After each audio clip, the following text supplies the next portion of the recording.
आज हम लोग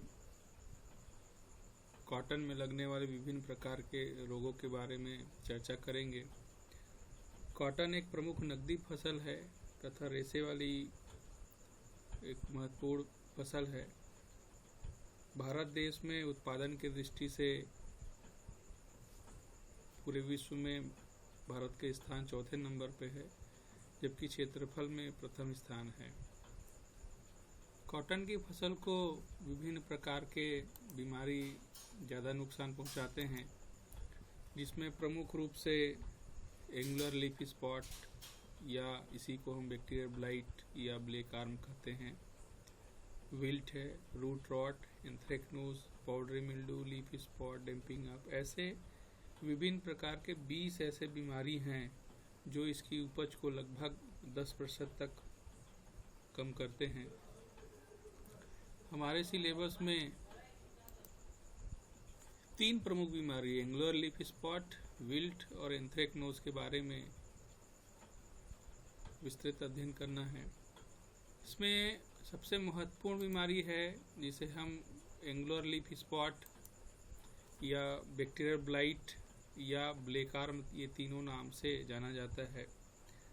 इसे सर्वप्रथम यूएसए में 1891 में पाया गया था।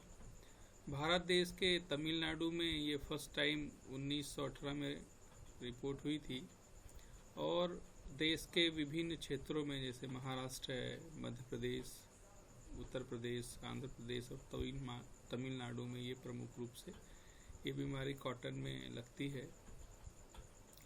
औसत 16 से 27% तक इस बीमारी के कारण यील्ड लॉस होती है और इन्फेक्शन बाल्स में होने के कारण जब होती है तो इसके जो लिंट होते हैं, जो कपास के रेशे होते हैं, वो अनयूजफुल हो जाते हैं, किसी काम के नहीं होते हैं। इसके लक्षण विभिन्न पौधों के विभिन्न भागों में होता है, जैसे कॉटिलिडन्स है, शुरुआती अवस्था में लीफ में, स्टेम पे और बाल्स पे होती है। जब पौधों से बीजपत्र या जो कॉटिलिडन्स हैं ये निकलती हैं, उसी समय निचली सतह पर छोटे गोल भूरे रंग के जल सख्त धब्बों, जिसे हम वाटर सोक्ड स्पॉट कहते हैं, के रूप में दिखाई देते हैं।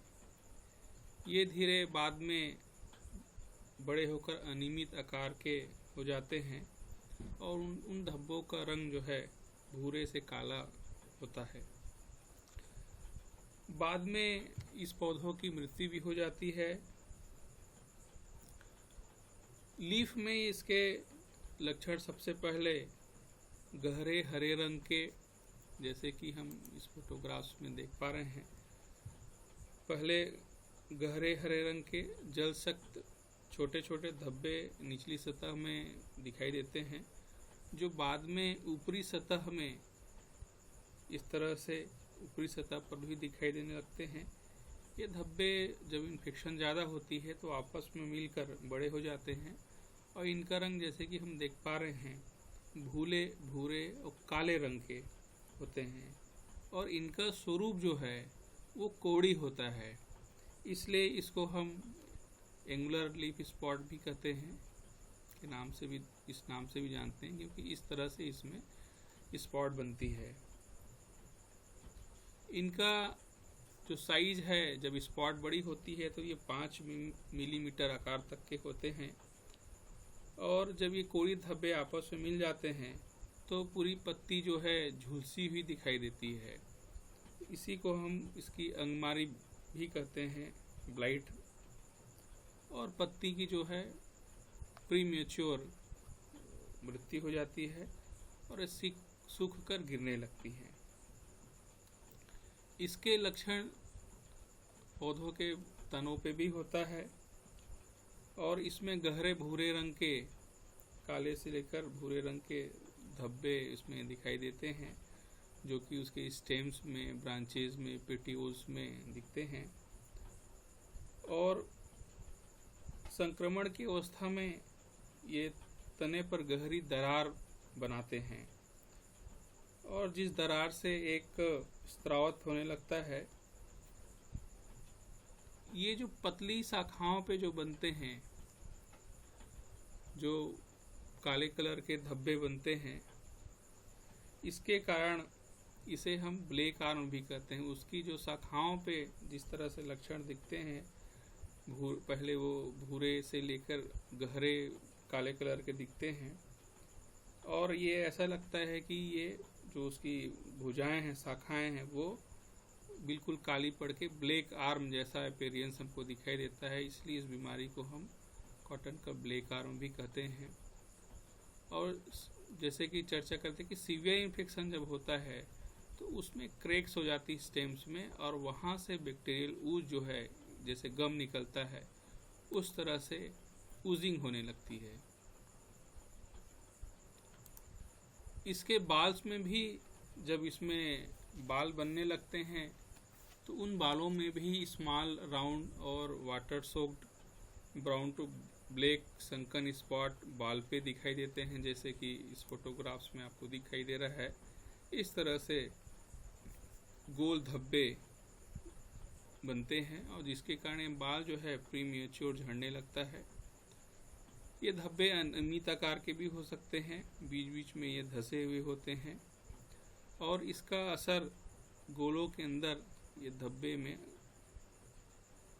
गहराई तक होता है, और रोगजनक के कारण जीवाणु के रेशे को भी ये संक्रमित करते हैं, जिससे इसकी बाजार मूल्य ठीक से नहीं मिल पाती है। जब पूर्ण विकसित गोलों पर संक्रमण होता है तो ये समय के पहले ही प्रीमेच्योर ओपन हो जाते हैं।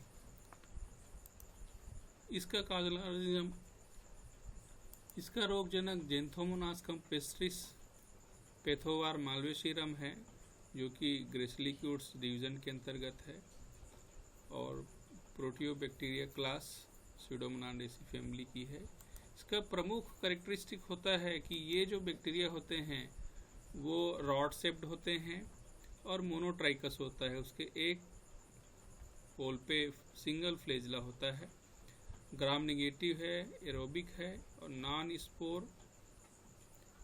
स्पोरिंग और कैप्सूल फॉर्मिंग बैक्टीरिया है।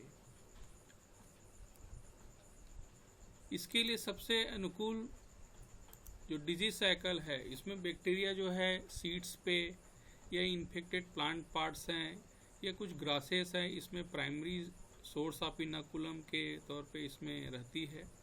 सेकेंडरी इन्फेक्शन वाटर, एयर या दूसरे मीन्स के द्वारा होती है।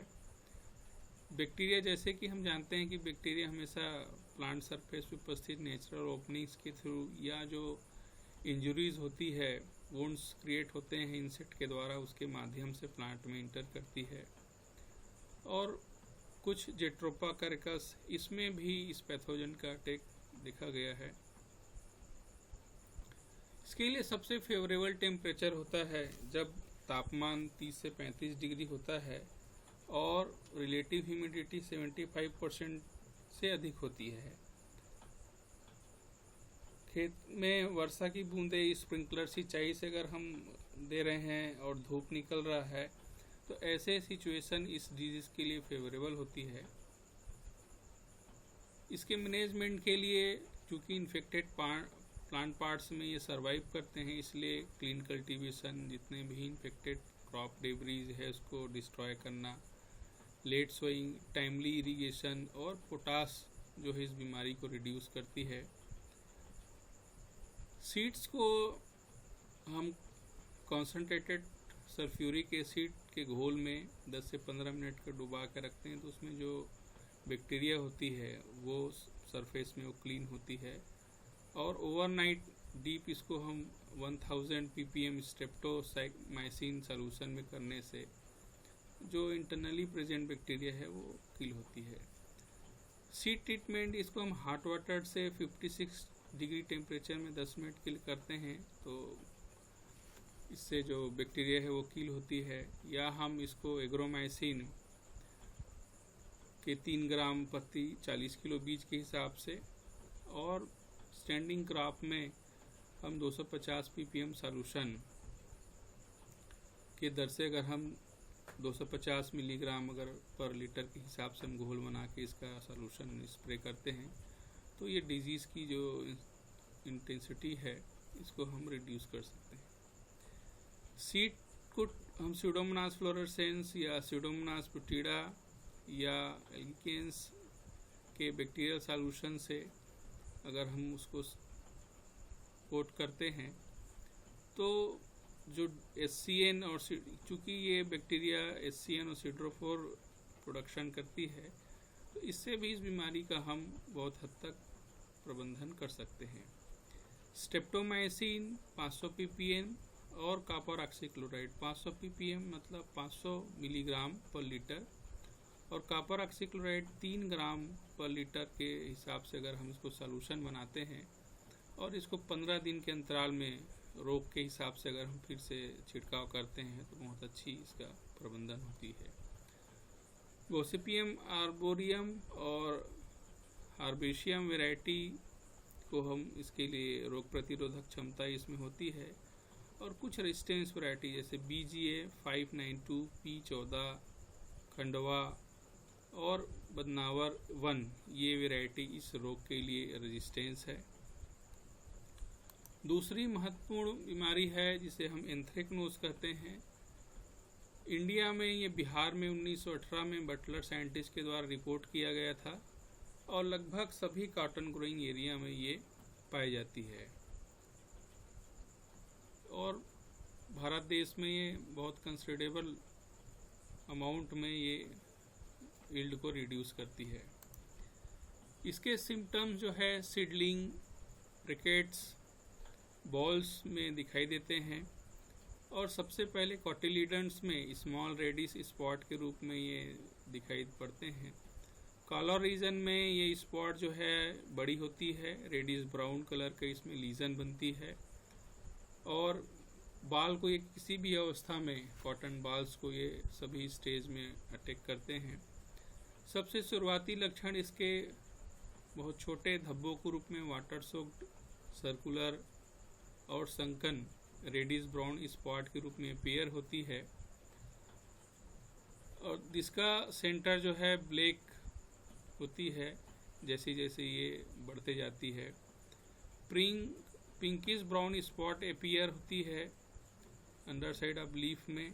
जब सीवियर इन्फेक्शन होती है तो ये नेक्रोटिक रीजन जो है बढ़ने लगती है और इसके कारण डिफोलिएशन होने लगती है जैसे कि इस फोटोग्राफ में हम देख पा रहे हैं। इसका कॉजल ऑर्गेनिज्म कोलेक्टोट्राइकम गुस्पी है। ये भी सब डिवीजन डिट्रोमाइकोटिना का है। जैसे कि हमने sugar cane, red rot sugar cane पढ़ते समय इसके बारे में चर्चा की थी कि कोलेक्टोट्राइकम का कैसे इटियोलॉजी होता है, वैसे ही लगभग इटियोलॉजी इसकी भी होती है क्योंकि ये भी कोलेक्टोट्राइकम से है, स्पीसीज अलग है। रेड रॉड कोलेक्टोट्राइकम फेल्कटम से था और ये चूँकि कोलेक्टोट्राइकम गुस्सेपी से है, लेकिन इसकी इटियोलॉजी लगभग एक समान होती है। इसमें भी जो इस ग्रुप की जितनी भी है माइसिलियम वो सेपरेट होती है, इंट्रासेलुलर होती है। जैसे कि बताया थी कुशन सेप्ट एसरओलाई इसमें बनता है और सीटी जो ब्लैक कलर की इसमें संरचना दिखाई दे रही है ये सीटी होती है, ये स्ट्रेट होती है, अनब्रांच्ड है और टेपर्ड इंड है, यानी टिप में नुकीली नहीं होती है। कुनिडियोफोर जो है वो हालाइन टू ब्राउन कलर का होती है, सेप्टेट है जैसे कि हम इसमें देख पा रहे हैं इस फोटोग्राफ्स में। ब्रांच्ड होती है, टिप पे बेस पे ब्रांच होती है और कोनिडिया इसमें जो है सिकिल शेप्ड होती है, हाइलाइन है और सिकिल शेप्ड इसमें दिखाई देती है। इसका डिजीज साइकन जो पैथोजेंस है वो प्राइमरी सीड बोर्न है और सेकेंडरी एयर और सॉइल बोर्न के माध्यम से ये इन्फेक्शन करती है। जो फंगस है वो रैपिडली फील्ड में मॉइस्ट वेदर में ज़्यादा फैलती है और seedling blight, stem lesion, boll rotting हमको इसके कारण दिखाई देती है। जब हम बॉल्स को हार्वेस्ट करते हैं तो इन्फेक्टेड सीड्स के माध्यम से, डिजीज बॉल के माध्यम से जो हेल्दी बॉल्स है वो भी इन्फेक्ट हो जाती है।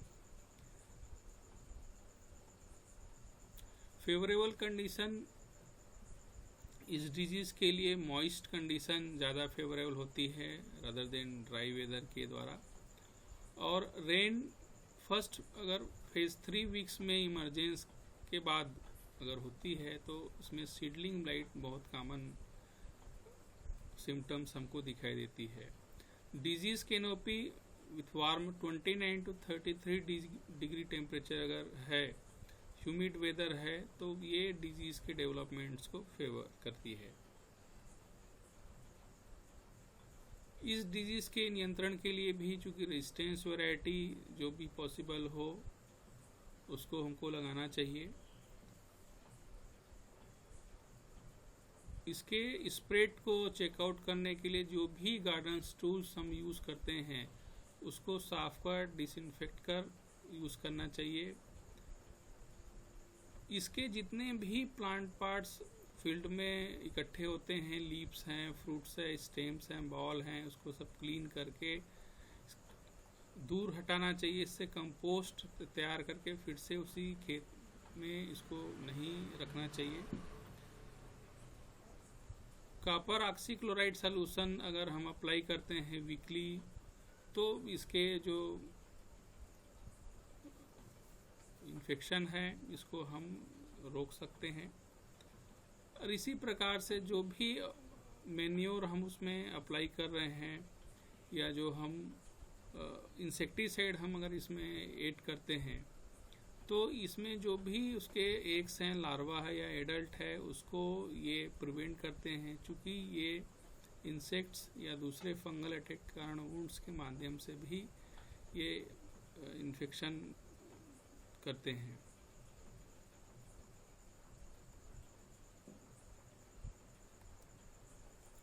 थर्ड इम्पॉर्टेंट डिजीज है इसका वेस्कुलर विल्ट है। विल्ट जो है ये पौधे के किसी भी भाग को, किसी भी ग्रोथ स्टेज को ये प्रभावित करते हैं। और सीडलिंग जो विल्टिंग है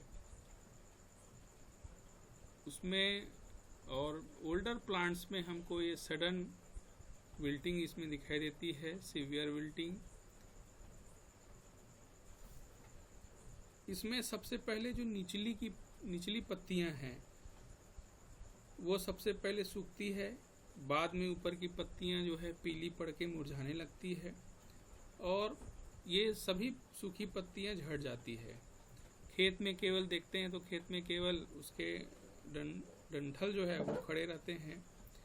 ये तने पीले भूरे रंग के हो जाते हैं और जब पौधा बड़ा होता है तो तने पर भूरापन एक दिशा में दिखाई देती है। इसके शाखाओं को अगर हम काटते हैं तो हमको बीच वाले भाग में काली धारी पट्टी दिखाई देती है और इसको अगर हम लॉन्गिट्यूडनल काट के देखते हैं तो उसके जो मेन पार्ट है जिसे हम जाइलम वेसल्स कहते हैं उसमें हमको रोगजनक के जो कवक जाल है वो और एक गम्स जैसा पदार्थ हमको उसके जाइलम वेसल्स में भरा हुआ दिखाई देता है।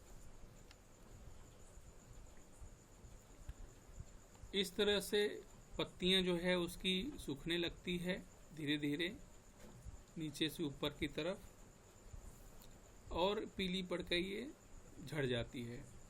इसके स्टेम को काटेंगे अगर हम लॉन्गिट्यूडनली काटते हैं तो इस वाले भाग में हमको ये जो धारियां इसमें दिखाई देती हैं और उसकी पैथोजेंस की बढ़वार इसमें स्पष्ट रूप से हमको काली धारी के रूप में दिखाई देती है। इसका मेन मैकेनिज्म होता है चूँकि जाइलम वेसल्स में जो पैथोजेंस के माइसिलियल है वो ग्रो कर जाते हैं। और वाटर का मूवमेंट जो bottom to top xylem vessels के द्वारा नीचे से जो ऊपर की तरफ फ्लो होता है उसको वो प्रिवेंट करती है, उसको वो रोकती है। तो उस इन्फेक्टेड स्टेम्स को अगर हम लॉन्गिट्यूडनली ब्रेक करते हैं, काटते हैं, तो उसके मेन पार्ट में पिथ रीजन जो है वो हमको, जैसे कि हम फोटोग्राफ्स में देख पा रहे थे, ब्लैकनिंग हमको उसमें दिखाई देती है। ट्रांसवर्स सेक्शन अगर करते हैं स्टेम्स का तो उसमें भी हमको स्पष्ट रूप से माइसीलियल उसकी जाइलम वेसल्स में दिखाई देती है। इसी कारण चूंकि जाइलम वेसल चोक हो जाती है और जो ट्रांसलोकेशन है न्यूट्रिशन का, नॉर्मल वाटर का जो फ्लो है वो बॉटम टू टॉप नहीं हो पाती है, इसके कारण पौधों की मृत्यु होने लगती है। इसमें इस पैथोजन के कारण कुछ टॉक्सिक सब्सटेंस जैसे फ्यूजेरिक एसिड है, ये भी वस्कुलर सिस्टम में बनती है, सिक्रेट करती है पैथोजेंस, और जिसके कारण जो प्लांट्स का जो मूवमेंट है, प्लांट्स में जो ट्रांसलोकेशन है वो रुक जाती है। इसके कारण प्राइमरी विंटिंग हमको दिखाई देती है। पैथोजन जो है बहुत सारे पेक्टिलेटिक, सेलुलेटिक एंजाइम सिक्रीट करती है जो कि प्लांट्स के सेल वाल को डिग्रेड करती है। कुछ गमी सब्सटेंसेस भी सिक्रीट करती है उसके वेस्कुलर वेसल्स में। ये सभी के कारण जो वेसल्स है वो चोक हो जाती है और अल्टीमेटली प्लांट्स जो है डाई हो जाता है। ये फ्यूजेरियम ऑक्सीस्पोरियम पाम स्पीसीज वेसिंफेक्टन के द्वारा होती है। इसमें जैसे कि हम पहले भी चर्चा किए थे कि इस जीनस में फ्यूजेरियम में 3 प्रकार के कोनेडिया प्रमुख रूप से बनते हैं, जिसे हम मैक्रोकोनेडिया, माइक्रोकोनेडिया और स्पोर्स तीनों बनते हैं।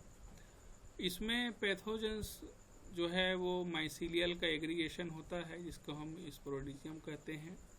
इसमें माइसीलियल जो है ब्रांच होती, सेपरेट होती, हैलाइन होती है, और मेन मैक्रोकोनेडिया जो है वो स्मॉल कोनेडियोफोर्स का जो स्पोरोडिजियम बनाती है।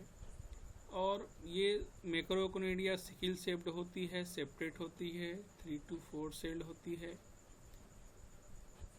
माइक्रोकोनेडिया सिंगल सेल्ड होती है, वाइट टू इलिप्टिकल है, हाईलाइन होती है, और थिक वॉल्ड एक स्ट्रक्चर बनाती है इसके पैथोजन जिसे हम क्लोमाइडोस्पोर्स कहते हैं। ये हाइपल सेल्स में टर्मिनल या इंटरक्युलरी दोनों हो सकती है। तो इस तरह से इसके दोनों प्रकार के कोनेडिया बनते हैं। इसके पैथोजेंस जो अगली परपिचुएट जो है क्लेमाइडोस्पोर जो रेस्टिंग स्पोर्स है, इसके रूप में इन्फेक्टेड प्लांट डेब्रीज में सॉइल में सर्वाइव करती है। पैथोजन जो है सेप्रोफिटिकली जो कोलोनाइजिंग डेड होस्ट टिश्यू है इसमें मल्टीप्लाई करती है और कोनेडिया बनाती है। प्राइमरी इन्फेक्शन फील्ड में जो प्लांटेशन के समय वेजिटेटिव स्टेज में होती है, और इन्फेक्शन ड्यूरिंग रूट हेयर्स के द्वारा, रूटलेट्स के द्वारा होती है। ये कंटामिनेटेड सॉइल्स के द्वारा जो फ्यूजेरियम विल्ट है ये बहुत लंबे डिस्टेंस को भी कवर कर लेती है।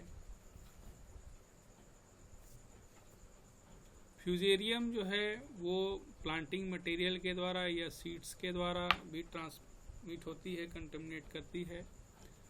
और ये पैथोजेंस बहुत सारे क्रॉप्स में जैसे पिजन पी में, कॉफ़ी में, केस्टर में, अल्फाल्फा, सोलेनेसियस क्रॉप में भी ये सर्वाइव करती है। इसके लिए सबसे फेवरेबल टेम्परेचर होती है 25 to 28 डिग्री टेम्परेचर, और ये हायर टेम्परेचर में लगभग 35 to 37 डिग्री टेम्परेचर में ये स्लो डाउन होने लगती है। Soil moisture 50 to 60 degree temperature इसके लिए फेवरेबल है। जैसी सॉइल मॉइस्चर बढ़ती है इसका डिजीज डेवलपमेंट फास्ट होती है। Diffuse light, short day length और नाइट्रोजन इसके डिफिशिएंसी, इस डिजीज़ के डेवलपमेंट को फेवर करती है। हैवी सॉइल और पीएच 7.6 से 8 के बीच हो तो ये इसका डिजीज़ जो है वो ज़्यादा स्प्रेड तेज़ी से फैलती है। इस डिजीज़ के मैनेजमेंट के लिए भी हम देखते हैं कि हमको डिजीज़ फ्री फील्ड सेलेक्ट करना चाहिए, प्रॉपर ड्रेनेज होना चाहिए फील्ड का, इसमें समर सीजन में डिप्लोइंग होना चाहिए, वेल डिकम्पोज्ड FIM हमको @ 5 टन पर एकड़ यूज़ करना चाहिए। और सीड को हम ट्रीटमेंट करने के बाद कंसंट्रेटेड सल्फ्यूरिक एसिड 1 लीटर पर 10 किलो के सीड के हिसाब से या कैप्टान से या कार्बेंडाजिम के 3 ग्राम के रेट से पर केजी इसको सीड ट्रीटमेंट के लगाना चाहिए। क्रॉप रोटेशन से 3 से 4 ईयर क्रॉप रोटेशन जो है दूसरे क्रॉप्स जिसमें विल्ट की समस्या नहीं होती है, जैसे कोलोकेसिया है, मस्टर्ड है, मेज है, टर्मरिक है, जिंजर है, कॉफी है, इसके साथ लगाना चाहिए रोटेशन। और well decomposed FIM, vermi compost या पोल्ट्री मैन्योर को हम 2 से 2.5 क्विंटल पर एकड़ लेके सूखी हुई को, इसके साथ हम ट्राइकोडर्मा हार्जिएनम या ट्राइकोडर्मा विरिडी को हम 2.5 किलो प्रति 2.5 क्विंटल के दर से हम उसको मिक्स करके 10 से 12 दिन के लिए छाया में रख दें और फिर उसको खेत की तैयारी के समय मिलाने से जो भूमिजनित बीमारी फ्यूजेरियम, इससे काफ़ी हद तक नियंत्रण होता है। और बीजों को भी हम केमिकल के अलावा ये ट्राइकोडर्मा और स्यूडोमोनास के मिक्स फार्मूलेशन से हम इसको ट्रीट करके लगाते हैं, अगर दोनों का 5-5 ग्राम लेके, तो भी इस बीमारी से काफ़ी हद तक निदान मिलती है। बहुत सारे इसके लिए रेजिस्टेंस वैरायटी है, जैसे विजय है, प्रताप है, जवाहर है, LD 254 है। ये रेजिस्टेंस वैरायटी को लगाने से काफ़ी हद तक इसके जो इंसिडेंस है इसको हम कम कर सकते हैं।